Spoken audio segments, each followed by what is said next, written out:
Vi som var unge på 70-tallet i Asker og Bærum, vi har det noen av oss her i Øyvind i salen. Vi har det til felles selvfølgelig, og så har vi noe annet til felles, og det at vi har et litt spesielt forhold til NATO. Og det fordi at i Bærum på Kolsås så lå NATOs Nordkommando, og det var liksom, for det første var det jo top secret, så det var bare de som var så heldige å få ha militærtjenesten der som liksom slapp inn. Og det var jo i seg selv en lang historie som jeg ikke skal ta her nå. Men de hadde også en informasjonsoffiser, het han sikkert, som var, og jeg husker da jeg var ung, fersk journalistaspirant i Asker og Bærums Budstikke, så skulle jeg intervjue denne informasjonsoffiseren. Og det var vel omtrent noe av det mest imponerende jeg noensinne hadde gjort så langt i livet, altså. Og da var ikke mange kritiske spørsmål. Det bare for å ha et sånn slags påskudd til å begynne å snakke om NATO, for det det vi skal gjøre nå. Online and on the air. Det skal handle om NATOs digitale satsing, og det sjefen for kommunikasjonsavdelingen for digitale og teknologiske virksomheter, Head of Communications Technology. Jeg klarer ikke dette på engelsk. Technology. Please welcome Mr. Stephen Mehringer.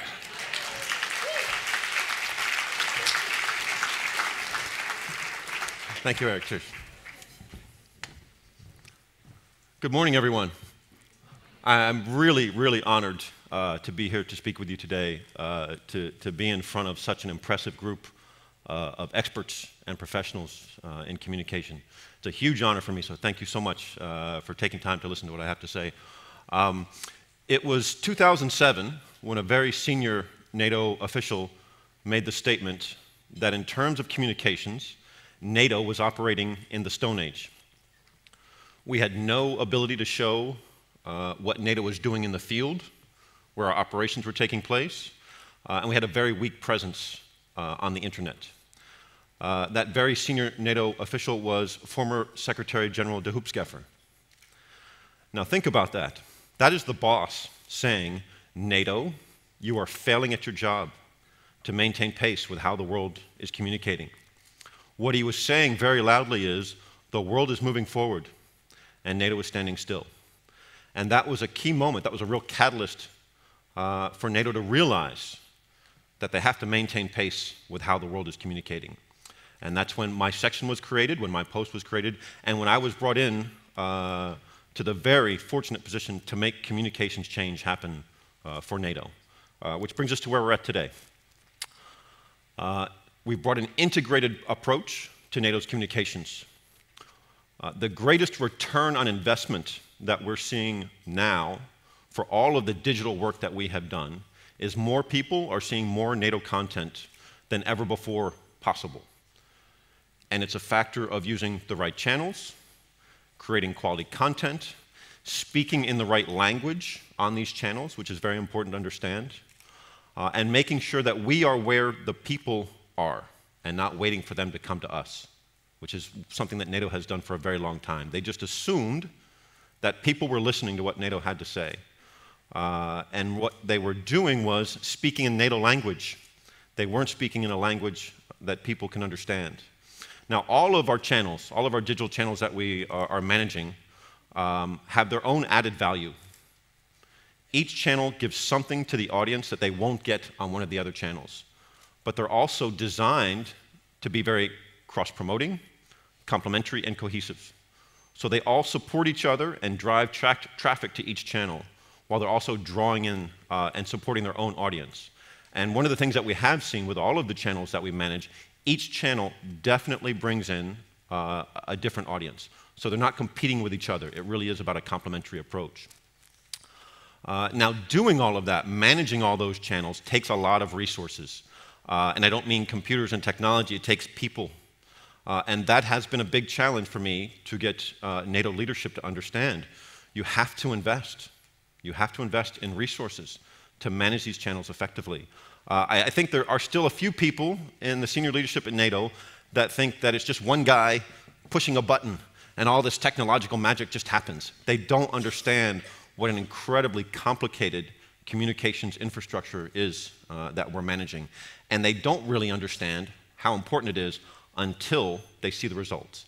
So I have a video here that sort of illustrates our communications infrastructure.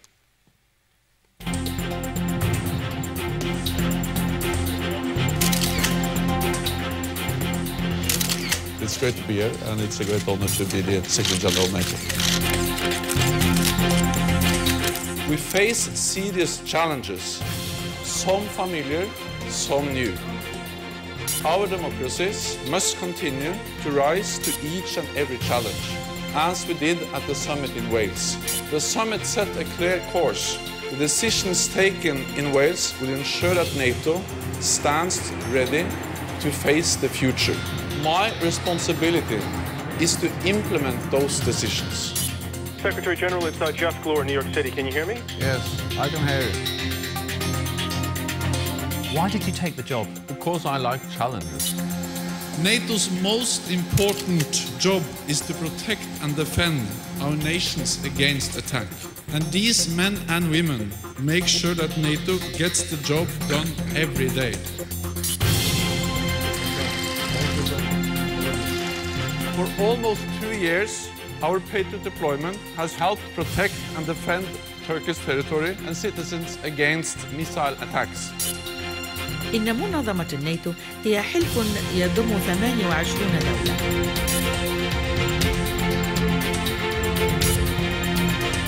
NATO and our partners have stood with Afghanistan for more than a decade.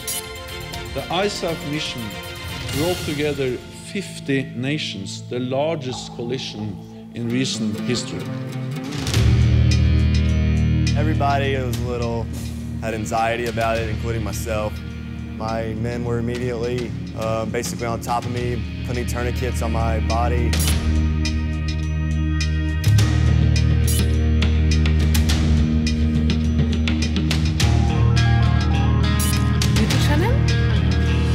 I visited earlier today an exercise where I've seen the capabilities of the Greek armed forces, the Navy, the Air Force, and I was very impressed by what I saw.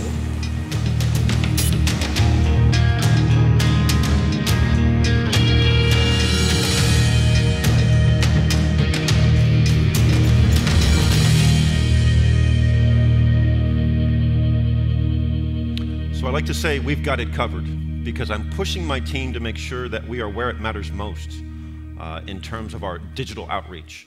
And I use the term digital outreach because I think that's the most appropriate, because we're operating this real umbrella of technology. And it's a very complicated communications infrastructure.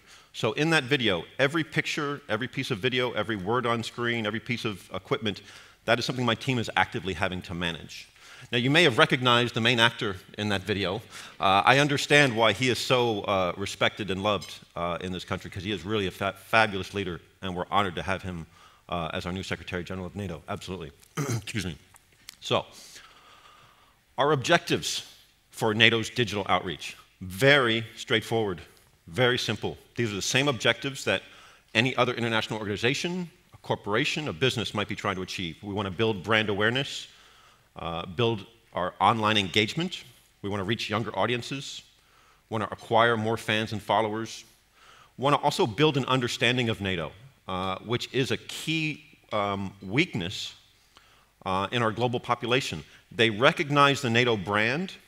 They have very little understanding of what NATO does. We want to increase, of course, our professional media engagement. We want to reach key opinion formers, people who are seen as experts in their realm.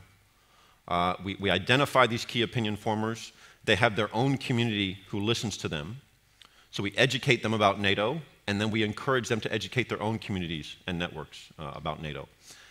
And most importantly, we want to build credibility. That is a key focus of all of our effort across our digital outreach, building credibility for NATO online, because online trust is your #1 influencer. And very quickly, this is a breakdown. This is what my section looks like.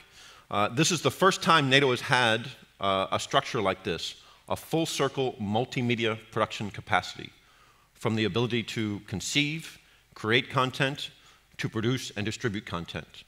And it's basically in two pillars: the Communications Technology Center. This is the team managing the technical channels for our digital outreach. And then editorial services. This is the team creating the content, managing the information, making sure our information online is up to date and in line with NATO's policies and priorities. One of our most effective tools for explaining NATO to the global population is NATO Channel. And one of the real key initiatives that I've had tried to push into NATO since I've arrived is storytelling. That is where NATO had failed probably since 1949.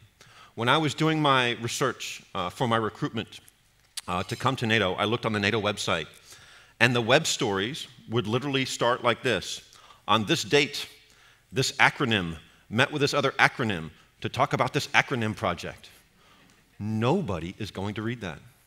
You have to draw people in with good storytelling, engage with them on an emotional level, because you create a much more sustainable connection that way, and it's a natural connection. And I have a methodology that I'll show after this next video that sort of explains that in a very simple way that you can convey to teams who are trying to understand how to create content.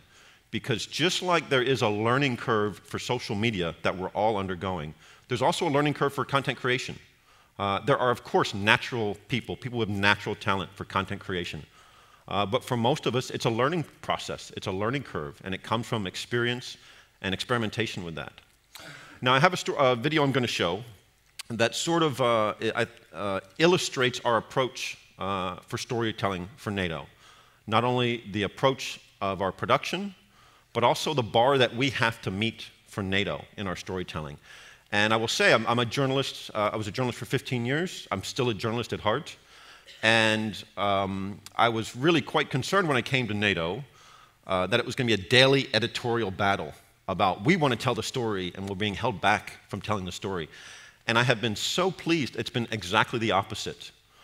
There was resistance in the beginning to NATO Channel, but now the headquarters realizes the value of this channel and of storytelling in reaching audiences and engaging with them in a way that NATO has never done before. So I'm going to show this video, and then we'll talk about that after. For most people, the thought of throwing themselves out of a helicopter at 5,000 feet is a terrifying one. But high above Kabul, Fareed Lafter, Iraq's first ever cosmonaut, has done just that, to bring a message of peace to the people of Afghanistan. At the Ghazi Stadium, a place that was until recently associated with the cruelty of the Taliban, a small crowd was invited to witness what Fareed hopes will help the start of a new era of peace and stability. Dubbed the Iraqi Superman, Fareed already holds world records for skydiving and is the first of his countrymen to become a fully qualified cosmonaut. But despite all of his achievements, he said this jump had special meaning for him. It's different actually, because you know, some jumps it's for fun, some jumps for training, some jumps to do records, and some jumps to spread peace. I really love and value my two jumps. The first one over my homeland, Baghdad, Iraq, and the second one it was here in Afghanistan, Kabul, and it's a great opportunity for me to spread peace. As the helicopter that had taken Fareed on half of his journey helped spread his message, people lined up for a chance to meet their new hero. But for these young women, it only made them want the opportunity to try it for themselves.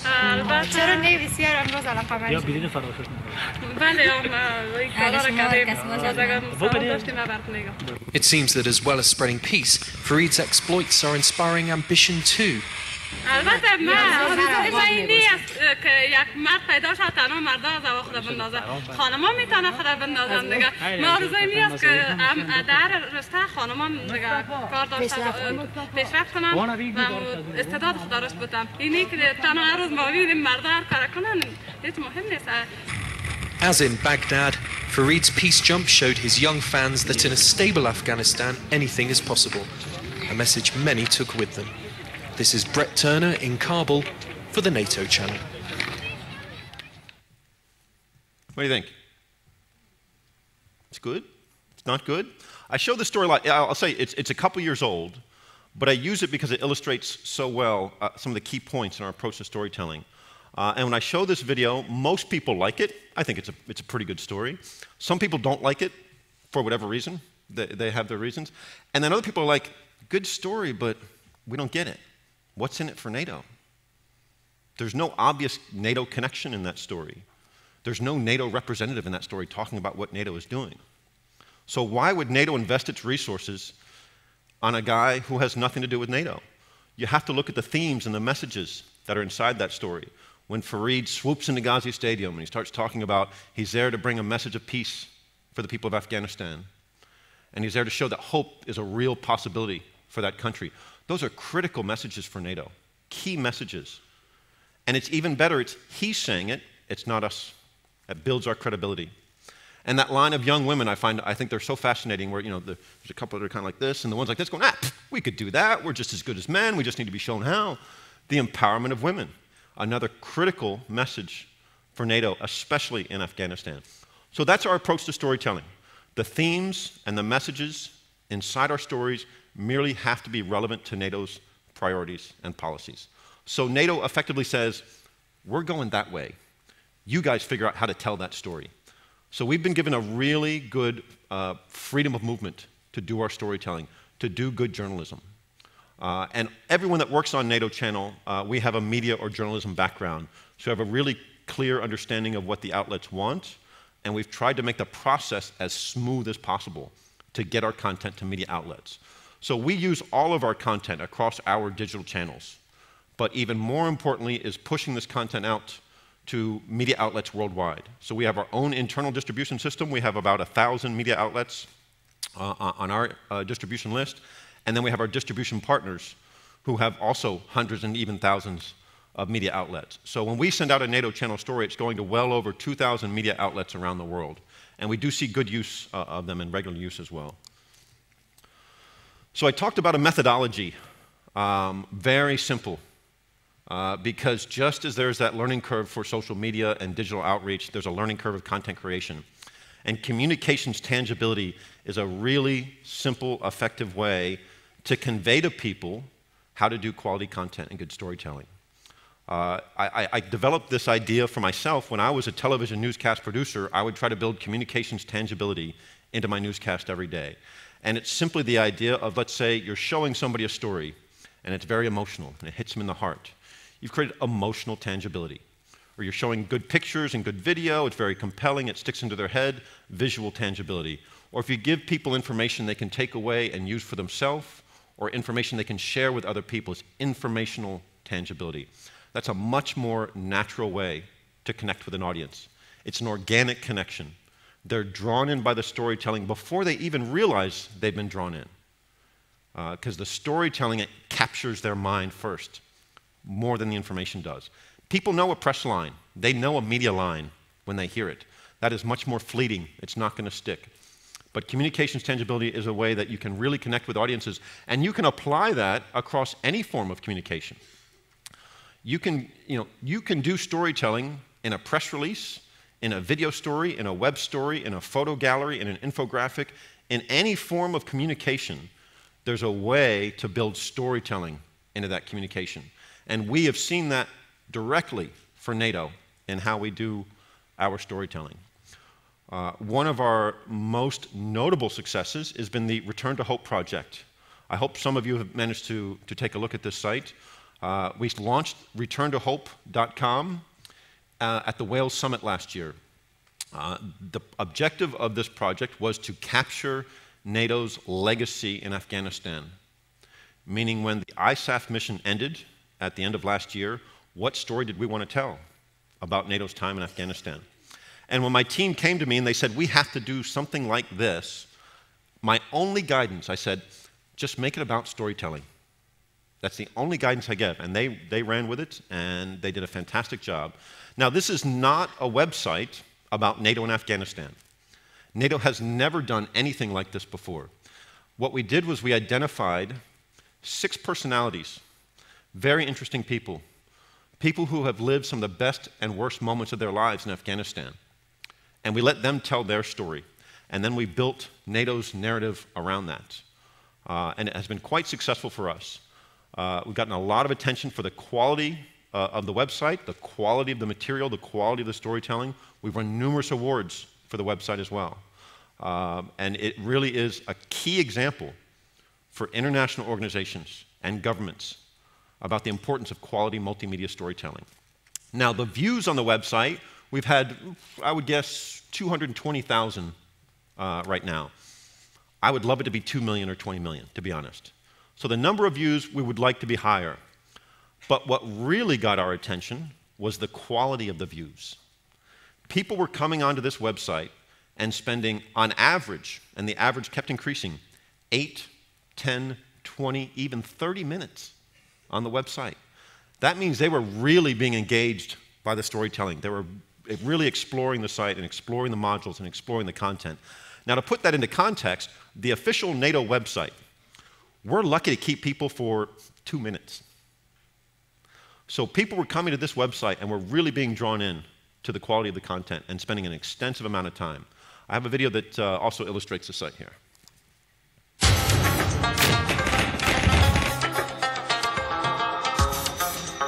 In the old days, we would get in our Land Rover and just go. There was no question of security. For an Afghan citizen, it was a reign of terror. They took the country back, not decades, they took the country back centuries.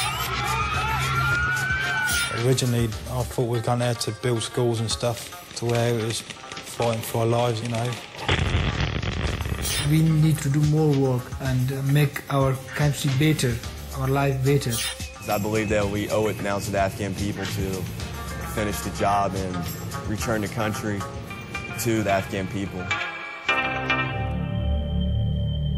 Now, the two last gentlemen in that video, Mujib Rez, he is one of Afghanistan's most well-known television presenters. He was also a journalist for a very long time. So not only has he reported on the Afghan experience, he's lived it himself. Very, very interesting guy. And Josh Pitcher, Lieutenant Josh Pitcher. He was a US Army lieutenant. He went to Afghanistan to serve a combat tour, and he stepped on an improvised explosive device, and it blew off his left leg. He went back to the US.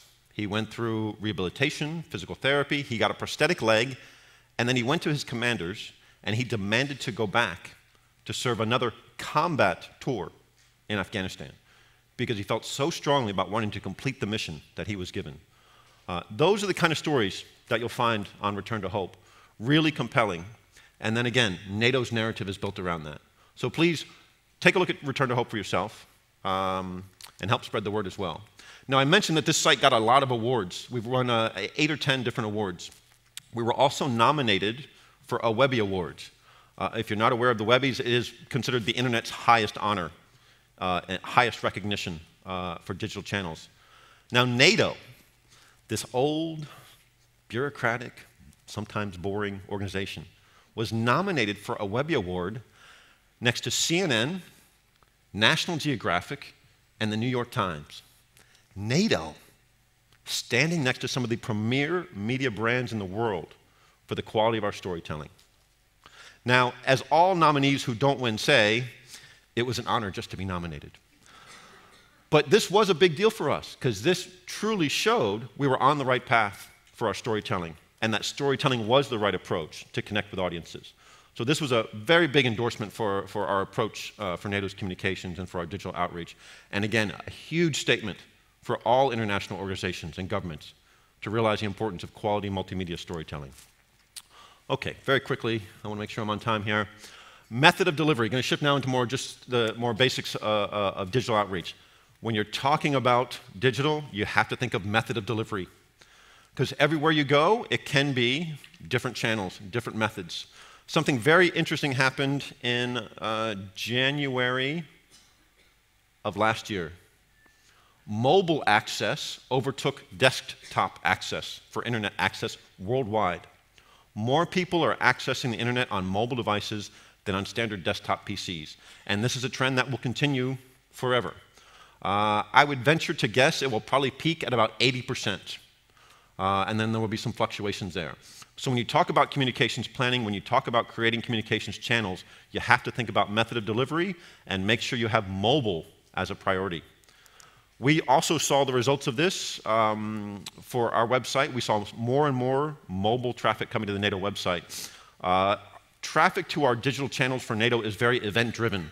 When events are high, traffic is high for NATO's channels.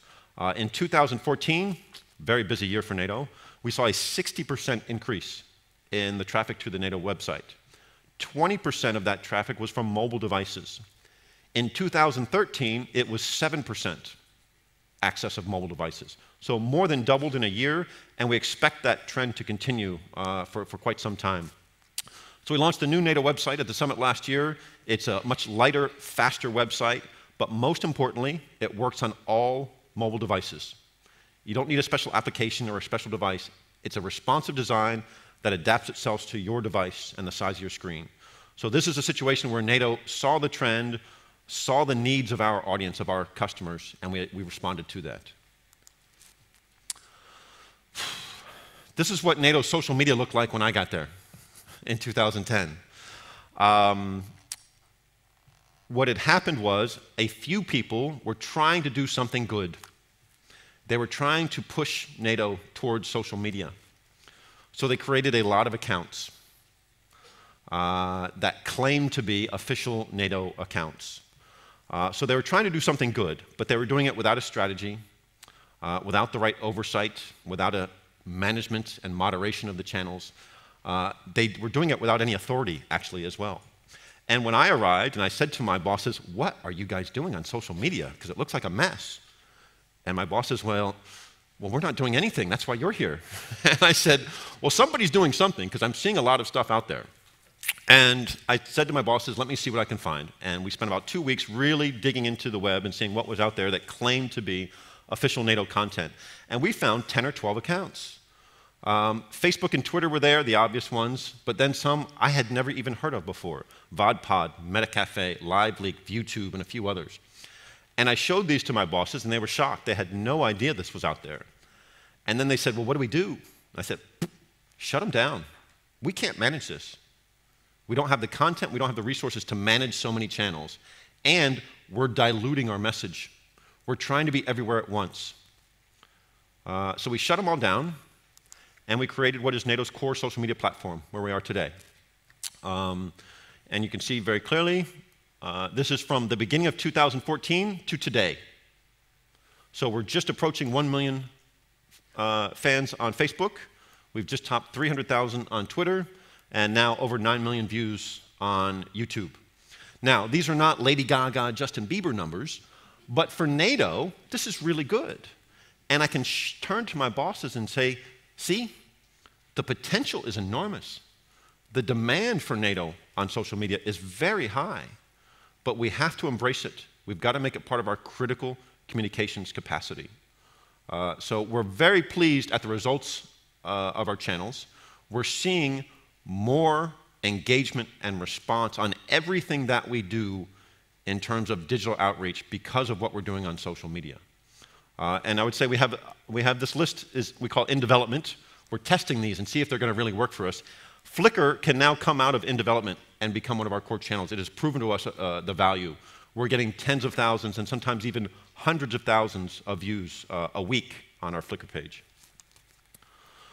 Very important to measure success. There's all kinds of tools out there to do that for you. All kinds of analytical tools that can really help you understand who is listening, who is watching, where are they coming from, what do they like, all those sorts of things. But a really simple way to measure success, just to kind of get a temperature check of your social media channels. This is something my team developed. We call it the 4 A's. Very simply, awareness, appreciation, action, and advocacy. So on Facebook, for example, are they viewing your page? Are they viewing your posts? They're showing awareness. Are they appreciating what you do? Are they liking or commenting on your content? Are they taking action? Are they clicking your links? Are they filling in your surveys? Or are they even advocating for you? Are they mentioning you on their own channels? So very simple way to get a simple check of how you're doing on social media. because it's not just about the number of fans and followers. That really is not an indicator. It's nice to see those numbers to increase, but it doesn't speak to the quality of your audience.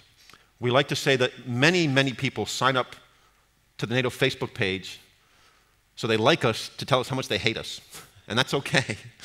But you do want to have a real clear sense of your audience, your demographics, who's watching, who's listening, what are they interested in. And this is a way to at least get a sense of that. Lots of good analytical tools. I encourage you to research those and to experiment with those, because the insight that it can give you is invaluable. But this is an easy way to get a temperature check. NATO regularly ranks within the top 5 for international organizations for our follower growth, so we benchmark ourselves against other international organizations to get a sense. And we are actually one of the last in this realm for international organizations. So we were one of the latecomers to the party, but we've already really risen very close to the top, so we're very pleased to see that. Along with communications tangibility, I think this is one of the most important messages, and I'm sure many, many of you here are fully aware of the importance of this. When talking about social media, talking about digital, you must be in place first, managing your message, your image, and your perception. What happens if you're not there? Come on, there's a lot of smart people in this room. What happens if you're not managing your message? Someone's going to do it for you. Guarantee it. Guarantee it, especially in the digital realm. The NATO Facebook page is a perfect example. When we were looking at what we wanted to do for NATO in the fall of 2010, we found a gentleman in Denmark, Jens Blauenchild.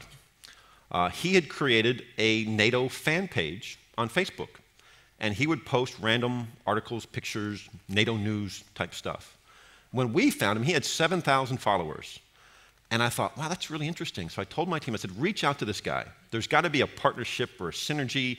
Maybe he can be an external advocate for us. So we reach out to Jens, and he goes, you guys can have it if you want it. I just created it because it wasn't there. So this is a guy, on his own time, handed NATO the cornerstone of our social media platform. The Facebook page that we're using today is the very same one that Jens gave us in 2010. So, critical message here. Be in place first. You maintain a strategic advantage by being in place first.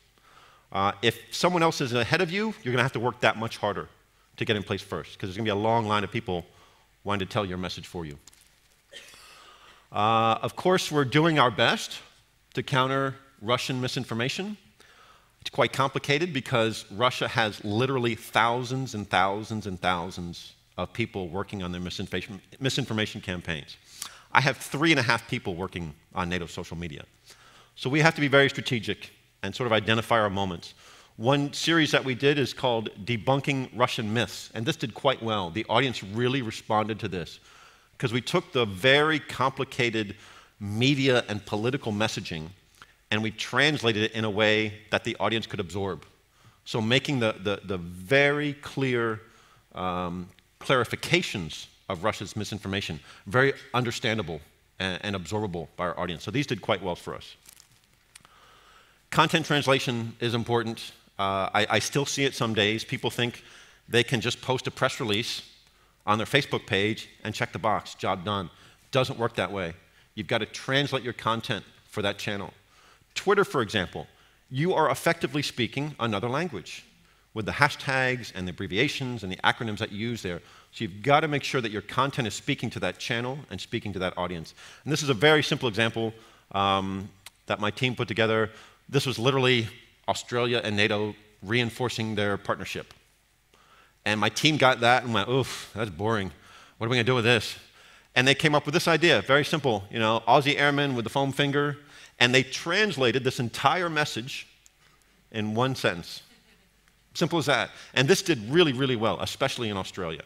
So those very simple approaches, taking your complicated stuff and making it very simple, very accessible, really important. Simple fact is this: NATO needs social media much more than social media needs NATO.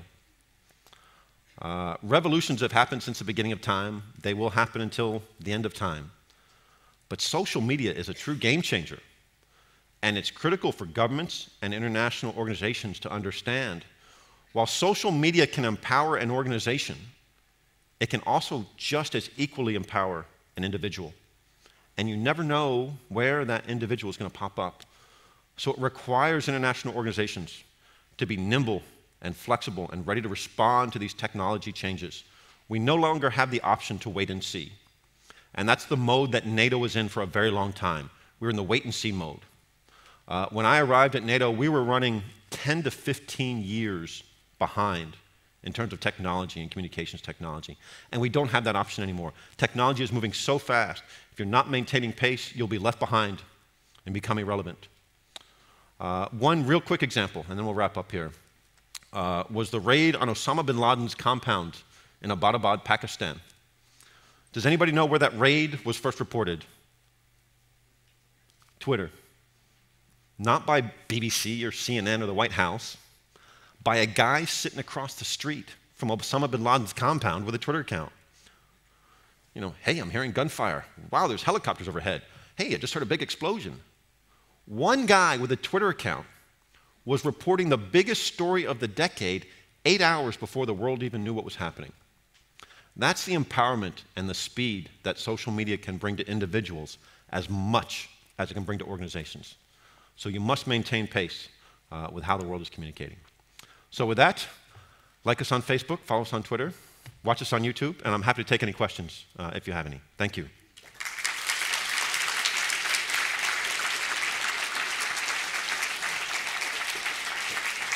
Here's a little gift for you. Oh, thank you so much. A charger for your smartphone.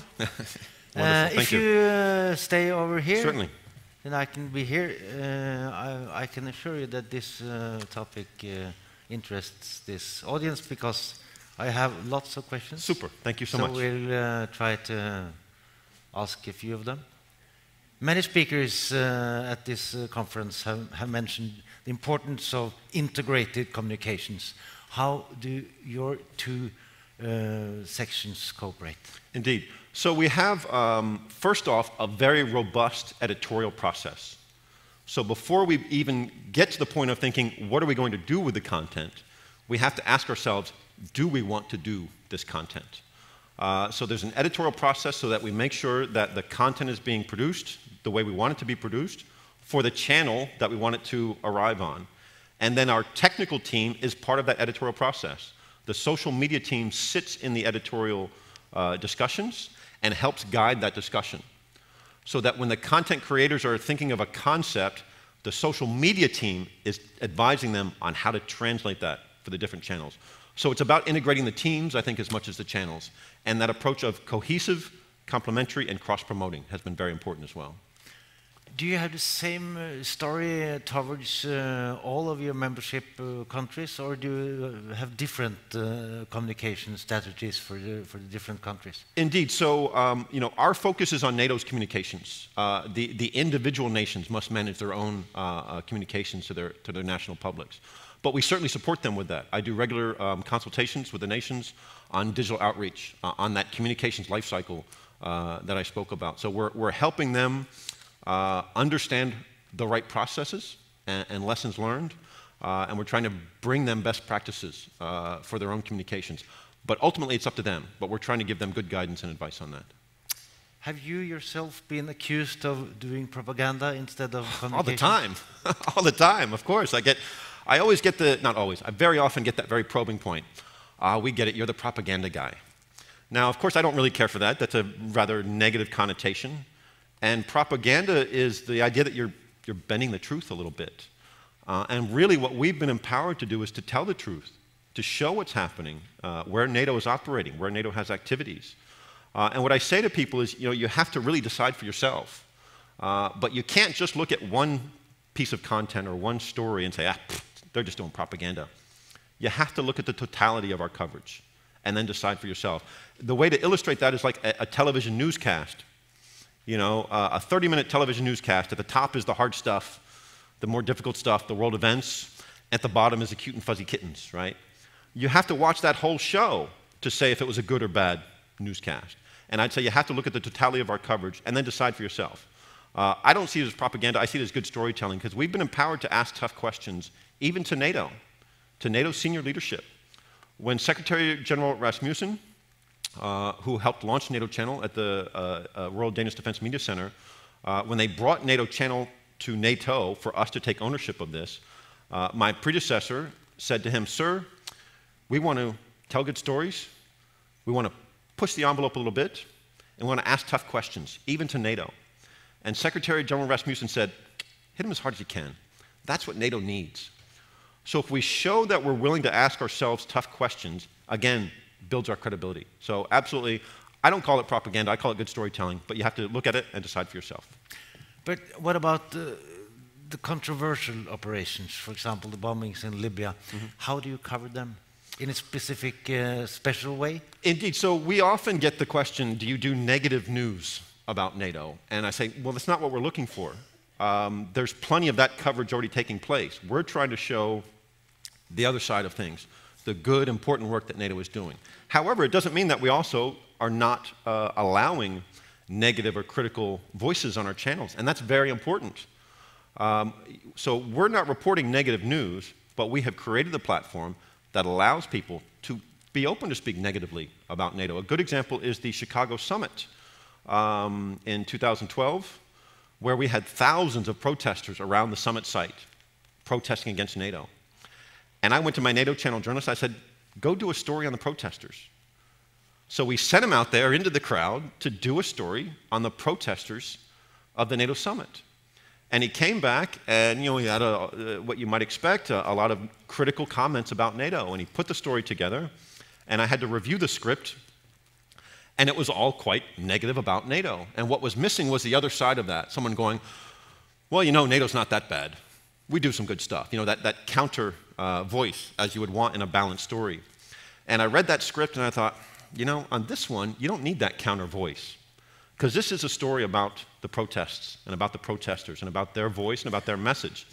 So I sent it through, and we put that on NATO's channel. We distributed that to media outlets worldwide. We distributed a story by NATO protesters vehemently against what NATO stands for on NATO's channels. That builds our credibility. It shows people that we're willing to be open to all voices and all opinions on our channels. And we're not looking for us to be negative about NATO, but we're willing to allow negative voices to speak on our channels. Stephen, I know you have a plan for going up to Holmenkollen and other places around Oslo this afternoon. Absolutely. Enjoy your stay in Oslo, the rest of the stay in Oslo. And thank you very much for being with us. Thank you so much, Eric. Thank you, everyone. Cheers. Have a great day.